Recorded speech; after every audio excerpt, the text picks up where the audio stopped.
ইতিমধ্যে বাংলাদেশ ব্যাংকে যেভাবে দখল করা হয়েছে, যেভাবে বিসিবিকে যেভাবে এখন আর বাংলাদেশ ক্রিকেট বোর্ড এটা নাই, এটা হয়ে গেছে হচ্ছে বাপের দোয়া ক্রিকেট বোর্ডে পরিণত হয়েছে, যেভাবে দখল করা হয়েছে বাপের দোয়া ক্রিকেট বোর্ড।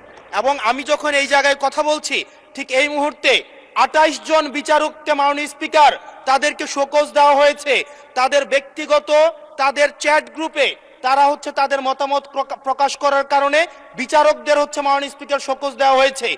এই বাস্তবতায় আমরা এই গণ অভ্যুত্থান পরবর্তী সময়ে যদি জাতীয় মানবাধিকার কমিশনকে একটা মন্ত্রণালয়ের অধীনে রাখি, স্বরাষ্ট্র মন্ত্রণালয়ের অধীনে রাখি, তাদের মাধ্যমে আমরা নিরপেক্ষ কোনো ধরনের অনুসন্ধান আমরা কতটা পাবো সেটা নিয়ে কিন্তু আমরা সন্দিহান। মাননীয় স্পিকার, আজকে যেই বিলটি উত্থাপন হয়েছে, জুলাই গণ অভ্যুত্থানে অংশগ্রহণকারীদের সুরক্ষা ও দায় নির্ধারণের লক্ষ্যে যে বিলটা আনা হয়েছে, সেই বিলে যদি আমরা দেখি এখানে কমিশন বলতে জাতীয় মানবাধিকার কমিশনকে বোঝানো হয়েছে।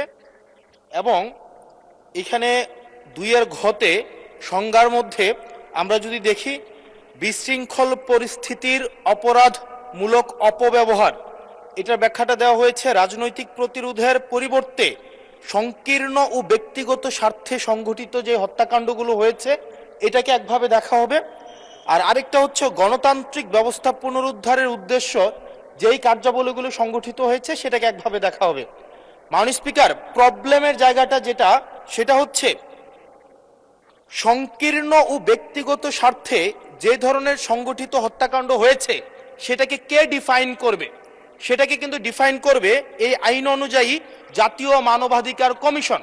অর্থাৎ এই ইনডেমনিটিটা জাতীয় মানবাধিকার কমিশনের উপরে নির্ভর করবে। এবার এই জাতীয় মানবাধিকার কমিশনের যে অধ্যাদেশ সেটা কিন্তু ইতিমধ্যে ল্যাপস করে দেওয়ার প্রস্তাব দেওয়া হয়েছে। এখন এই জাতীয় মানবাধিকার কমিশনটা এটা যে 2009 সালের অনুযায়ী যদি চলে তাহলে সেটা কিন্তু পুরোপুরি সরকার নিয়ন্ত্রিত একটা মানবাধিকার কমিশন।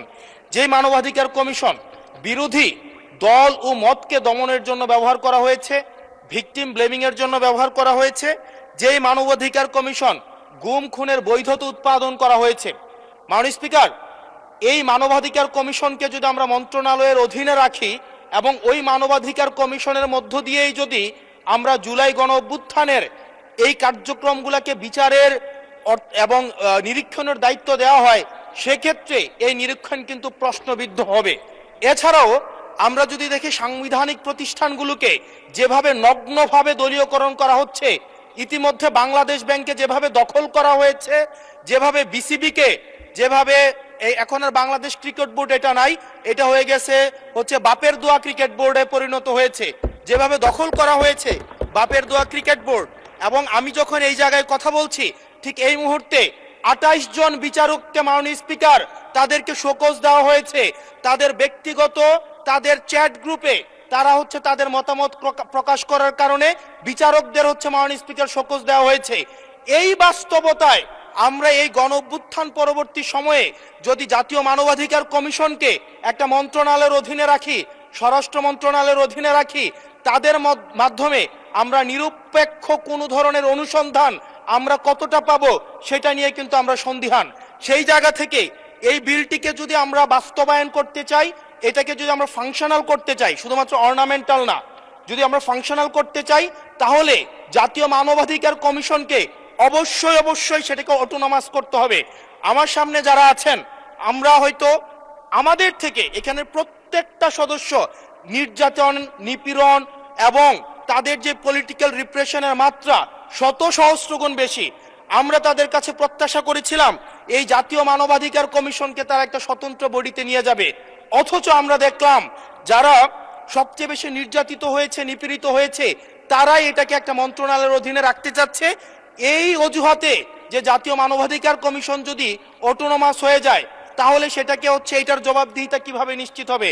মাননীয় স্পিকার, আমাদের ইলেকশন কমিশন, আমাদের হচ্ছে পিএসসি, আমাদের হচ্ছে দুর্নীতি দমন কমিশন, যদিও এটা কাজের কেতাবে কেতাবে আছে, গোয়ালে নাই, কিন্তু এটা কিন্তু একাডেমিক ভাবে এটাকে ইভেন ইন্টারন্যাশনালিও এই জিনিসটা কিন্তু অটোনমাস হওয়ার কথা।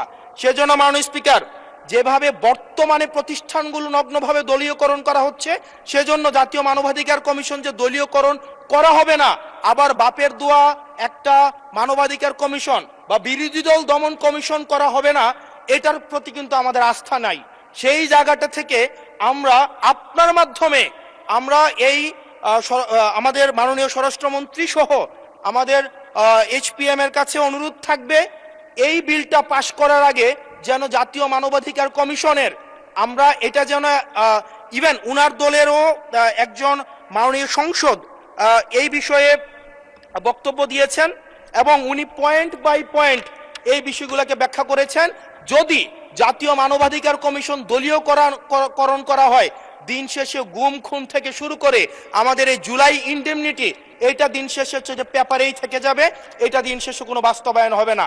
সেই জন্য মাননীয় স্পিকার, এই বিলটা পাশ হওয়ার আগে আমাদের জাতীয় মানবাধিকার কমিশনের এই বিলটা হচ্ছে সুরাহা হওয়া, নিষ্পত্তি হওয়া জরুরি।